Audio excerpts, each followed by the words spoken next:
Bom dia, boa tarde, boa noite a todos vocês. Meu nome é Rafael Horst, eu sou presidente do PP Jovem em Guarapuava e eu estou aqui no nosso primeiro episódio do Progressando Cast. Os progressistas inovando, transformando e votando. Ao meu lado tem uma pessoa, não precisa de muitas apresentações, não é mesmo? O ex-prefeito de Guarapuava, César Silvestre Filho. Oi, César. Olá, tudo bem, pessoal? Prazer estar aqui com vocês. Perfeito. E do nosso outro lado da mesa, hoje as nossas duas candidatas também pelo PP. O Progressando Cast tem o intuito de trazer para vocês a visão dos nossos candidatos sobre os temas do nosso município e também para vocês entenderem quem são eles, o que fazem e também, lógico, para vocês entenderem curiosidades também sobre esses candidatos. Bom, a nossa primeira convidada é nascida em Guarapuava, formada em Ciências Contábeis, mãe da Beatriz, de 5 gatos e um cachorro. Em 2020 foi eleita a vereadora mais jovem do município de Guarapuava. Hoje, na Câmara de Vereadores, ela atua como procuradora da mulher e primeira secretária da mesa executiva. Com muita alegria, recebemos a presidente do Progressistas Mulher, Bruna Spitzner. Seja muito bem-vinda, Bruna. Obrigada, Rafa. Olá a todas e todos. O Rafael, né, a gente já tem uma relação de longa data, ele sabe que eu gosto de falar, né? Então, o microfone aqui eu posso monopolizar. Obrigada pelo convite, Rafa. César, minha grande inspiração na política, pessoa que em 2020 acreditou no meu projeto e viu o potencial, né, de sair candidata a primeira vez e me trouxe para essa loucura desse mundo que é a política, mas que hoje eu tô apaixonada, tanto é que tô aqui de novo, né? Para mais um. Legal. Perfeito. E a nossa segunda convidada para o nosso podcast de hoje, também é guarapuavana, esposa do Leandro, mãe da Renata e do Neto. Por diversos anos trabalhou na 5ª Regional de Saúde, ocupando cargos desde secretária até chefia. Em 2023 e 2024, atuou como chefe da Vigilância Sanitária. É católica, ministra da Eucaristia, coordenadora da Pastoral do Batismo e, nas horas vagas, ela encontra tempo para ser cozinheira. A Laís Ribas, seja muito bem-vinda. Boa tarde a todos, muito obrigada pelo convite. Estou muito feliz em participar aqui com vocês, né? Como você relatou aí, faço tudo isso, né? Trabalho como na Pastoral do Batismo há faz 2 anos, sou ministra da Eucaristia e adoro muito trabalhar com pessoas. Amo trabalhar com pessoas. Perfeito. Então, o objetivo desse podcast, como foi falado aqui pelo Rafael, é dar oportunidade da população de Guarapuava em geral conhecer, né, todos os pré-candidatos e pré-candidatas a vereador do nosso partido, ou já candidatos, né, agora já com as convenções feitas. E o objetivo maior é esse, a gente poder conhecer melhor vocês, saber o que trouxe vocês para a política, né, um pouquinho da história de cada um. Eu quero já começar perguntando aqui, posso, Rafa? Lógico. Então eu queria perguntar primeiro para a Laís, depois para a Bruna, o que te trouxe para a política, o que no início da tua vida você de alguma maneira se encontrou nessa vocação de querer ser vereador ou querer de alguma forma participar da política? Então, César, eu desde criança, eu acompanhava minha mãe, minha falecida mãe, né? Ela sempre gostou muito de política. Então, desde criança eu acompanhava ela, né? E eu sempre trabalhei na política, mas sempre assim para outras pessoas, outros candidatos, né? Então surgiu o convite, né, teu, muito obrigada, né, de me lançar na política e aqui estou, um grande desafio e estou aí, né, através da população e... E você, Bruna, o que te inspirou, o que te provocou a querer participar mais de perto da política? Eu não venho de uma família tradicionalmente política aqui em Guarapuava, né, César? E a minha história na política de Guarapuava começou, infelizmente, com uma tragédia, né? E quero reafirmar aqui que eu acho que é muito importante eu falar sobre isso, porque as pessoas tendem a olhar com maus olhos e falar de uma maneira muito maldosa sobre esse assunto. Realmente, eu nunca escondi de ninguém, sempre deixei muito claro que o que me trouxe pra cá foi o que aconteceu com a Tati, o feminicídio que ela sofreu em 2018. Eu nunca escondi isso das pessoas. A minha grande motivação sempre foi lutar pelo fim da violência contra as mulheres, foi trabalhar mais de perto, e por enxergar a política como uma forma de transformação social, eu entendi que seria possível disso acontecer se eu conseguisse trabalhar mais de perto, onde a gente toma as decisões, onde a gente institui as políticas públicas de proteção às mulheres, de emancipação financeira. Então, num ato dos 30 segundos de coragem que a gente tem ao longo da vida, quando o César trouxe a possibilidade de eu ser candidato em 2020, eu resolvi encarar esse desafio, e realmente é aqui onde a gente está, dentro da política, que a gente consegue transformar o meio que a gente vive. Você começou a tua vida pública muito motivada pelos acontecimentos, né, que aconteceu com a Tati, aquela tragédia que comoveu o Brasil inteiro, né? Imagino que dentro da tua família aquilo foi muito forte. Mas a tua atuação na Câmara de Vereadores, ao longo desses 4 anos como vereadora, dá para perceber que você estendeu essa atuação, além da questão da luta contra a violência, né, mas também para outras questões relacionadas a mulheres, aos direitos das mulheres. Isso foi uma coisa natural, ou você, ao longo do exercício do mandato, foi descobrindo carências e necessidades que as mulheres tinham de se ver representadas na Câmara? Acho que a maior questão assim, que a gente tem que entender quando entra e se coloca à disposição de estar na vida pública é que a gente precisa ouvir as pessoas. E nesse processo de ouvir as pessoas e ouvir as demandas e ouvir a população, a gente foi abrindo o leque de atuação, né? E também entendendo que o combate à violência ele não perpassa só pelas políticas públicas de inibir a violência contra a mulher. Mas a gente também tem que, fortalecer as redes de enfrentamento, a gente tem que fortalecer aqueles movimentos de emancipação financeira. Isso também passa pela área da saúde, pela área da economia, pela área da inovação. Então, querendo ou não, a pauta da mulher é uma pauta extremamente transversal. Se você for olhar para a pauta da mulher hoje, a gente precisa trabalhar com todas as secretarias, porque fala sobre habitação, sobre ter onde essa mulher morar com os filhos, né? Tendo em vista que 70% das famílias hoje que estão no CAD único são chefiadas por mulheres, por mães solos. A gente tem que falar sobre a proteção integral dessa mulher, a garantia da vaga dessa criança, a garantia do preventivo dessa mulher na rede básica de saúde. Então, a gente vai abrindo o leque e vai descobrindo outras maneiras de trabalhar a pauta da mulher. Mas não só isso, porque a gente percebe que quando a gente trabalha a pauta da mulher especificamente, a gente atinge a sociedade inteira, né? Atinge mães, atinge filhas, primas, tias, amigas, a gente atinge chefes de família, a gente atinge mulheres que também contribuem com a renda mensal da casa. Então, é uma pauta grande, é uma pauta extensa, que a gente não consegue abraçar sozinha, por isso que a gente fala sobre a possibilidade de ter mais mulheres na política junto com a gente, até porque eu sei que hoje eu não represento todas as mulheres, né? A gente tem vertentes diferentes, olhares diferentes para as questões. Então, foi uma questão muito natural, foi algo que a gente foi aprendendo ao longo do mandato. Uma vereadora de primeiro mandato é tudo muito teste, né, de tentativa e erro ali. Então, eu realmente tô saindo desse mandato muito satisfeita com o que a gente conseguiu fazer. E também de conseguir estar em outros lugares, né? A pauta da tecnologia é uma coisa que eu me apaixonei mais ainda. Consegui trabalhar mais próxima da tecnologia e da inovação. Então, isso pra mim, eu falo com paixão sobre isso, porque é algo que me toca. Vamos falar sobre esse teu gosto da tecnologia em outro momento. Sim. Laís, você trabalhou muitos anos na Regional de Saúde, né? Atuando numa área que é talvez uma das mais demandadas hoje para o setor público, né? A saúde é sempre tema de toda a discussão política, permanentemente. Não em Guarapuava, isso no Brasil inteiro, em todo lugar que a gente conhece.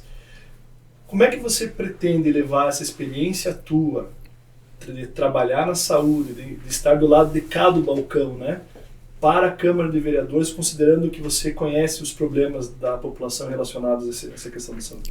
Então, nesse longo do tempo que eu estava na 5ª Regional de Saúde, que eu trabalhei na vigilância sanitária e epidemiológica, teve uma pasta assim que me chamou muita atenção, que é a pasta da saúde do trabalhador e da trabalhadora, que hoje nós temos que colocar em pauta.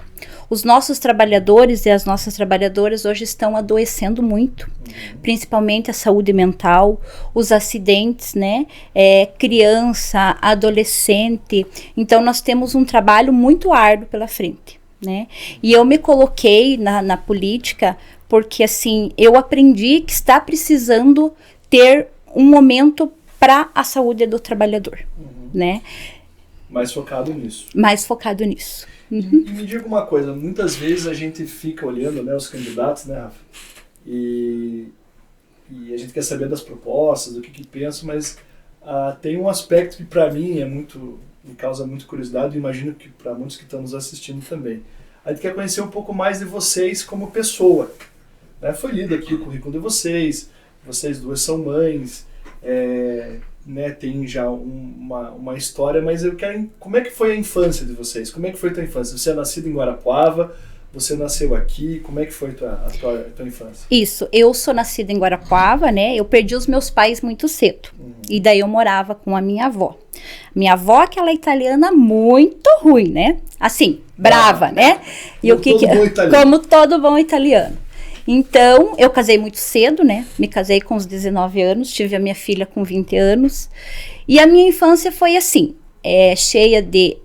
a minha avó sempre educou muito, que a gente tem que olhar pelas pessoas, ter o carinho pelas pessoas. Eu fui aquela pessoa, assim, que eu quase não saía. Minha avó sempre dizia, eu nunca me esqueço que ela disse assim, minha filha, nunca o que for teu vai vir aqui em casa. E eu digo pra vocês, o meu marido foi lá em casa, então ela estava certa.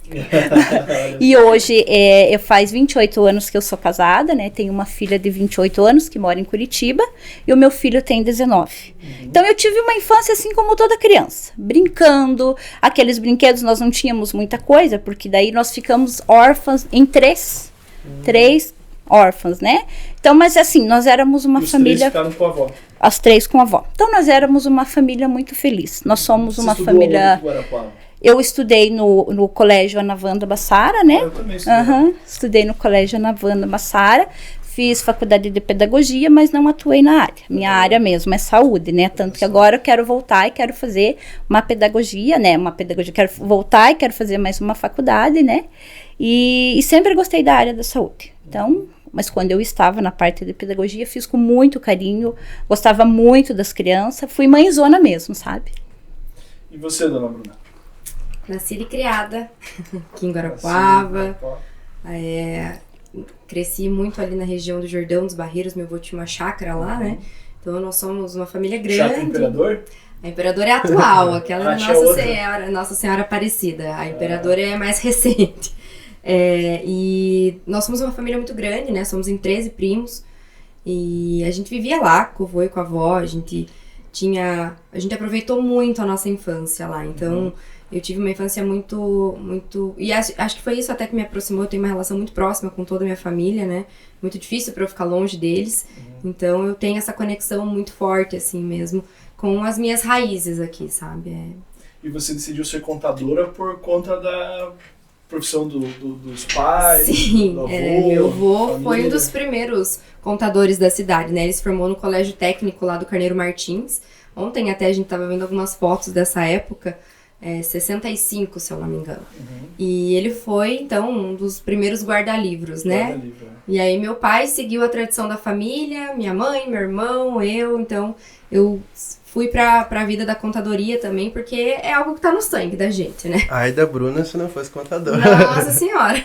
Muita gente questiona isso, né, da família de político. Né? É político, é família de político, é nepotismo, como se fosse uma coisa imposta pelos pais. E não é, na verdade é natural. É um processo natural como acontece. Família de contador, como família de advogados, família de agricultores, família de médico, é muito comum, porque você vê ali, né, se inspira naquelas que são as tuas principais referências, teus pais ali no dia a dia, você vai tomando gosto, né?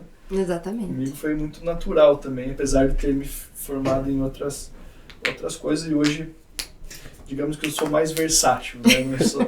Virou apresentador de podcast. Isso. Essa é a minha nova atividade. Tá pra adicionar no currículo. Com vocês aqui hoje.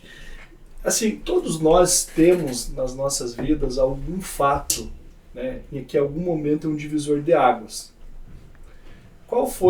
Aconteceu com você já na tua vida alguma coisa que mudou tua vida, um fato que deu um estralo e você mudou de vida, mudou de forma de agir, mudou de alguma forma foi um divisor de água na tua vida? Então, assim, foi aquilo que eu te expliquei, né? A gente sempre morou numa família com bastante pessoas, com bastante irmãs, né? E de como eu casei muito nova, eu vi uma outra realidade. Fui mãe muito cedo, então aquilo foi um divisor de águas. Aprender a cuidar... Com quantos anos? Com 19 anos. Aprender a cuidar da família. Aquele papel de mãe, né? Então, assim, eu sempre tinha aquele carinho da minha avó, então eu passei para minha filha. E aos 7 anos, a minha filha teve a síndrome do pânico, né? Então, ela, até agora, assim, ela sempre tem esse problema. Mas então, para mim, foi uma coisa, assim, muito... que eu tive que aprender a lidar com isso, né? Então, ela foi muito apegada comigo, ela não me largava para nada, então... E eu sempre estava presente. Então, para mim, foi assim, cuidar da família. O principal foi depois que eu me tornei mãe. Tornar a mãe virou a chave. A chave. É muito forte isso. Uma responsabilidade muito grande, né? É muito forte. Mesmo no papel de pai, a gente já sente esse impacto. A vida muda, né?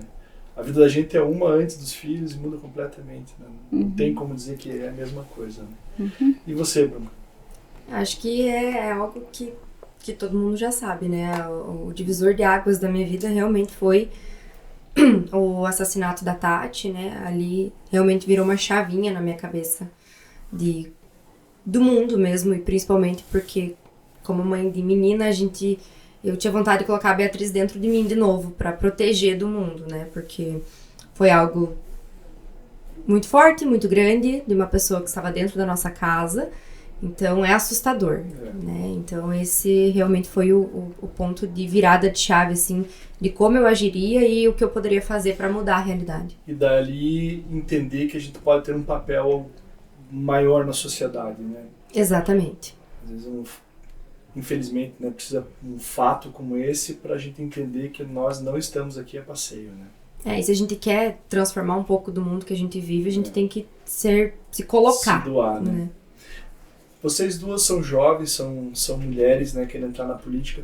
Por que, na opinião de vocês, as mulheres precisam ou devem ter mais espaço na política? Primeiro você. Na minha opinião, é assim.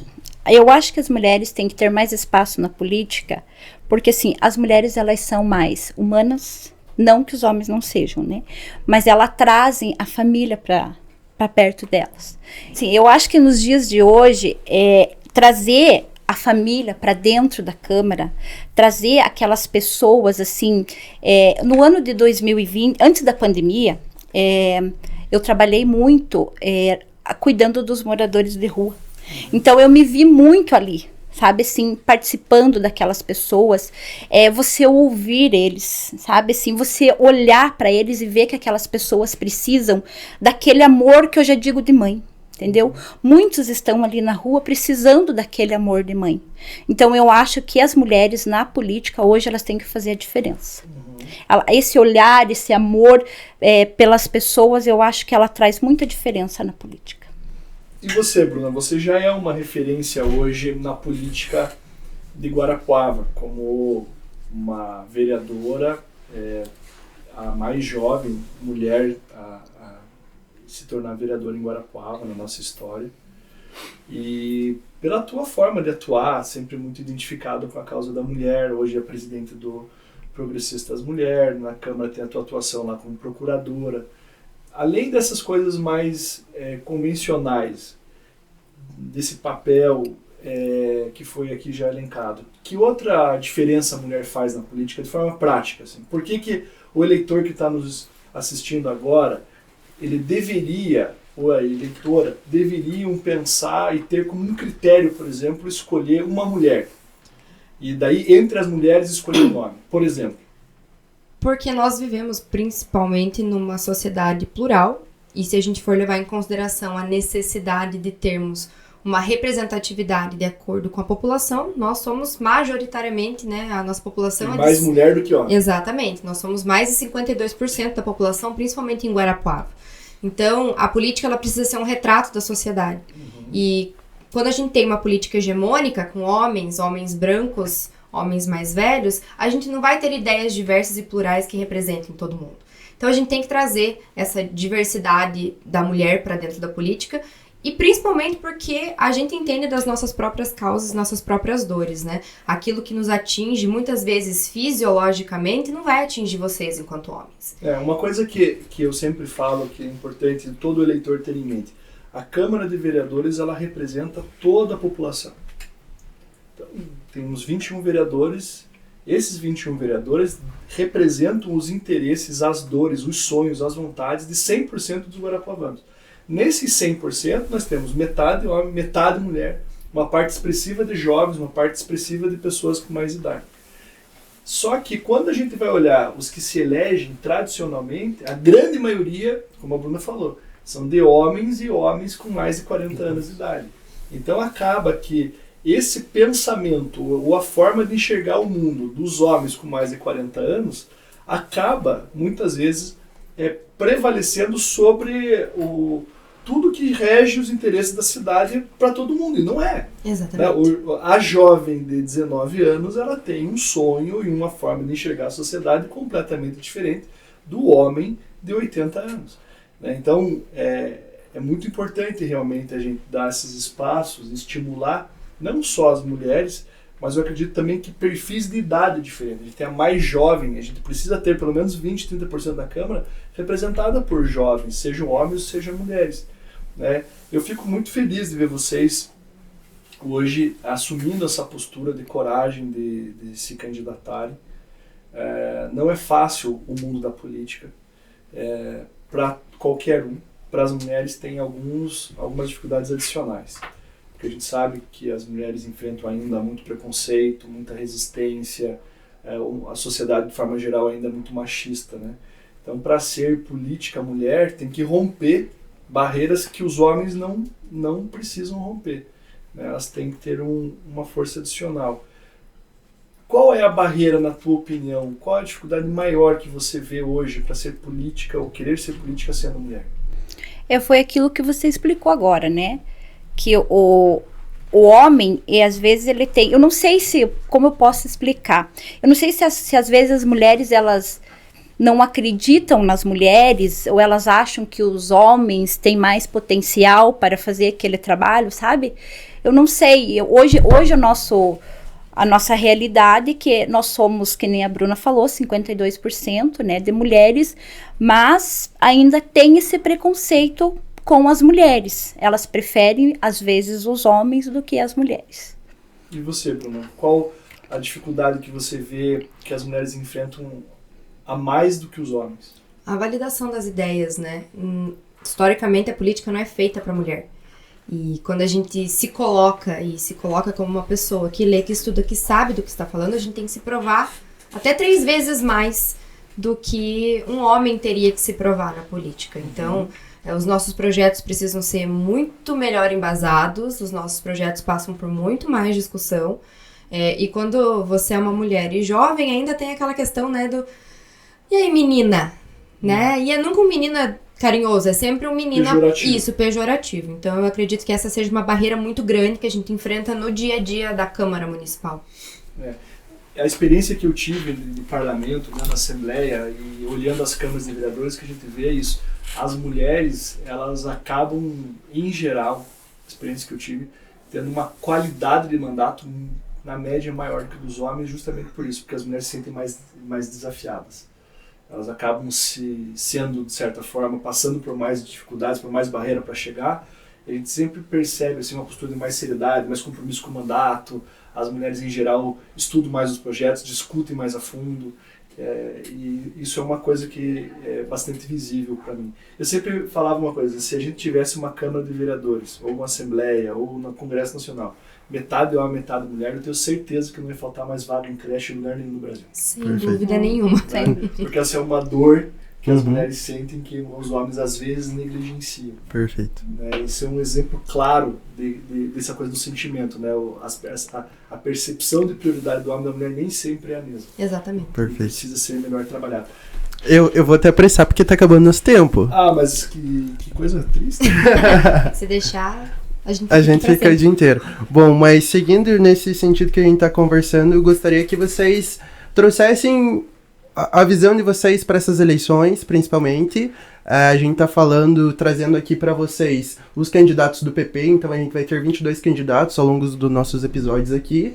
Para vocês entenderem as propostas, né, fica aqui para vocês a mensagem que vocês querem passar para o eleitor de vocês, para a gente chegar lá na eleição e contar com apoio para vocês. Mas fiquem extremamente à vontade agora para conversar diretamente com o público de vocês. Então, existe a diferença, né, muito grande de se fazer uma promessa é assumir um compromisso, né?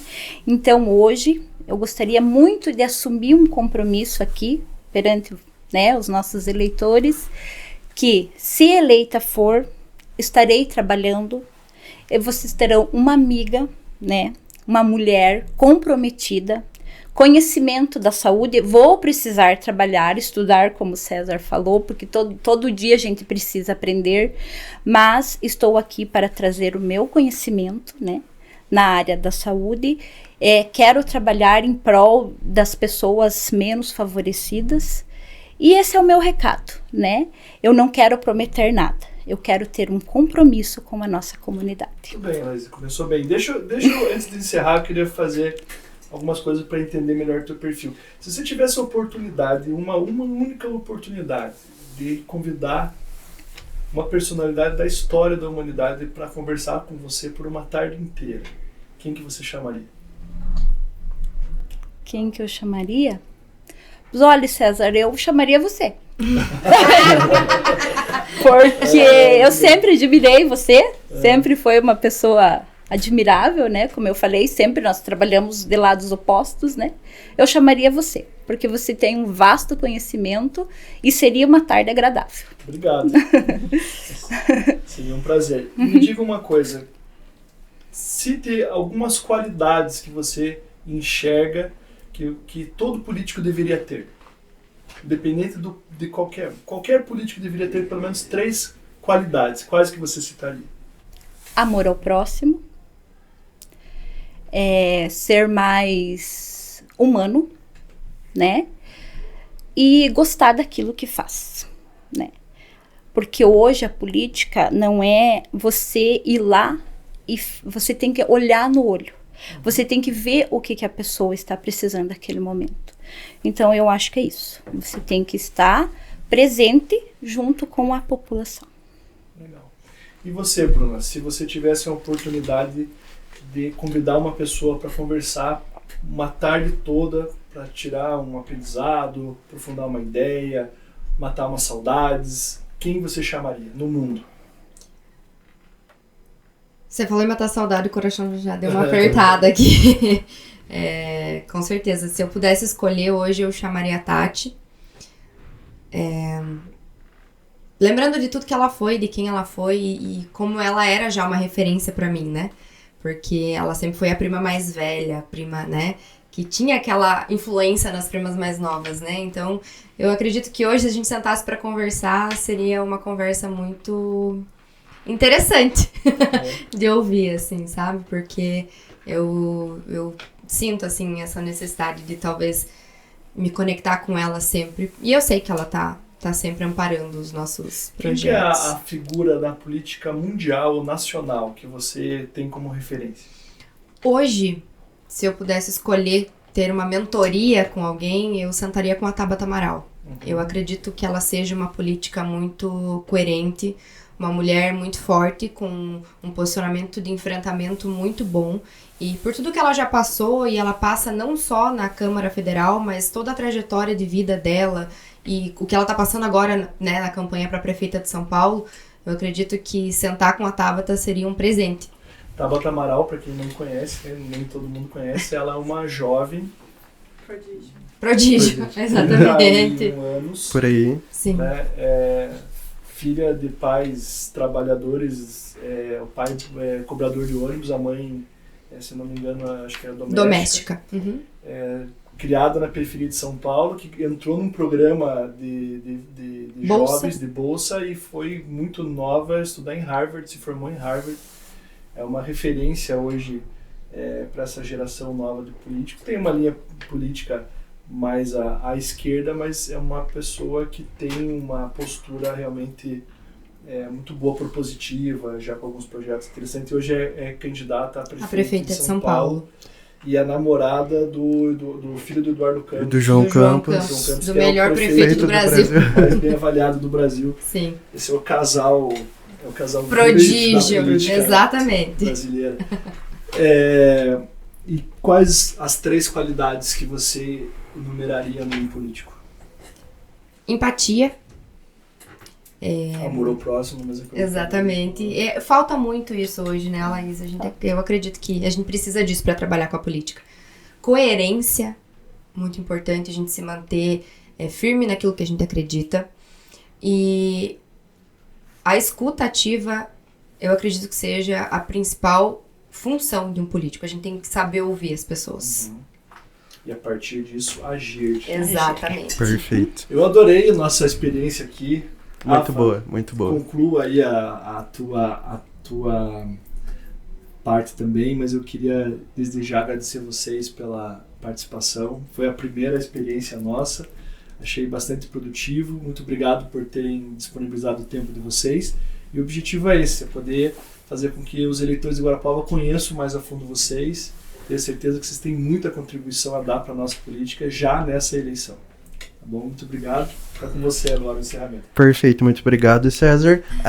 Então, Bruna, agora é sua vez de você conversar com os seus eleitores para você mostrar o que você está trazendo para sua campanha e o que pode ajudar a aprimorar e melhorar ainda mais Guarapuava. Bom, eu acredito piamente numa Guarapuava mais justa e mais equalitária, né, para homens e para mulheres. E a política que a gente já fez ao longo desses 4 anos foi justamente pensando em um futuro mais acolhedor, mais justo, sem violência e com mais equidade de gênero. Então, eu me coloco novamente à disposição e gostaria muito de contar com o apoio de todas e todos para que a gente desse sequência nos trabalhos já feitos, nas políticas públicas já estabelecidas e que a gente consiga caminhar para um futuro da nossa Guarapuava cada vez mais avançada, cada vez mais inovadora, cada vez mais tecnológica e com segurança para as nossas mulheres. Perfeito. Para a gente encerrar agora, gostaria que vocês pedissem os votos realmente para os eleitores de vocês. Agora a gente já está no período de campanha. Vocês já podem começar a pedir os votos, então fiquem à vontade, cada uma tem 1 minuto. Então é isso aí, pessoal. Como eu já falei, a nossa vontade é continuar trabalhando em prol das mulheres e dos homens de Guarapuava, porque a gente acredita que uma sociedade mais justa e mais segura para as mulheres é também mais justa e segura para os homens. Então fica aqui o pedido, né? Vote Bruna Spitzner 11011 pra gente continuar avançando, porque a nossa voz faz história. Perfeito, Laís.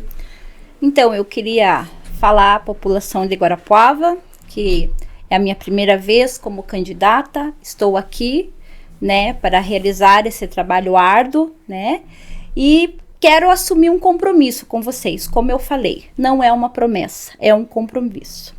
Vote 11887. Perfeito. Muito obrigado pela presença das nossas convidadas. Muito obrigado você, César, pela sua digníssima presença no nosso primeiro episódio. Vamos encerrando então o Progressando Cast, o podcast oficial do Progressistas Guarapuava. Nos vemos no próximo episódio. Até mais. Tchau, tchau.